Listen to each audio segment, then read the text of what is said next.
तक्षक द्वारा राजा परीक्षित को डसना।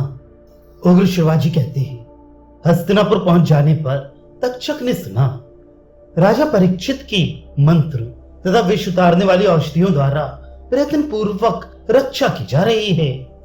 शौनक जी, तब तक्षक ने विचार किया, मुझे माया का आश्रय लेकर राजा को ठग लेना चाहिए, किंतु इसके लिए क्या उपाय हो।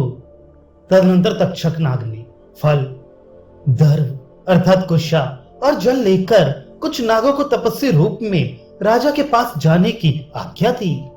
तक्षक ने कहा, तुम लोग कार्य की सफलता के लिए राजा के पास जाओ, किंतु तनिक भी व्यग्र ना होगा।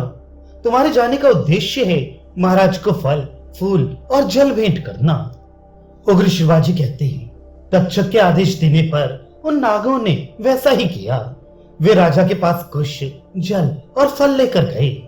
परम पराक्रमी महाराज परीक्षित ने उनकी दी हुई वे सब वस्तुएं ग्रहण कर ली। तदनंतर उन्हें पारितोषिक आदि देने आदि का कार्य करके कहा, अब आप लोग जाएं। तपस्वियों के वेश में छिपे हुए उन नागों के चले जाने पर राजा ने अपने मंत्रियों और सुहृदों से कहा, ये सब तपस्वियों द्वारा लाए हुए बड़े स्वादिष्ट फल हैं, इन्हें मेरे साथ आप लोग भी खाएं। ऐसा कहकर मंत्रियों सहित राजा ने उन फलों को लेने की इच्छा की। विधाता के विधान एवं महर्षि के वचन से प्रेरित होकर राजा ने वही फल स्वयं खाया जिस पर तक्षक नाग बैठा था। शौनक जी, खाते समय राजा के हाथ में जो फल था उससे एक छोटा सा कीट प्रकट हुआ। देखने में वो अत्यंत लघु था। उसकी आंखें काली और शरीर का रंग तांबे के समान था। नृपश्रेष्ठ परीक्षित ने उस कीड़े को हाथ में लेकर मंत्रियों से इस प्रकार कहा, अब सूर्यदेव अस्ताचल को जा रहे हैं, इसलिए इस समय मुझे सर्प के विष से कोई भय नहीं है। वे मुनि सत्यवादी हों, इसके लिए ये कीट ही तक्षक नाम धारण करके मुझे डस ले।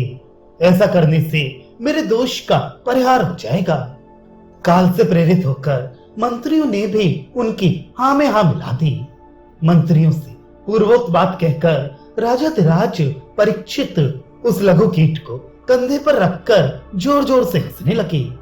वो तत्काल ही मरने वाले थे, अतः उनकी बुद्धि मारी गई थी।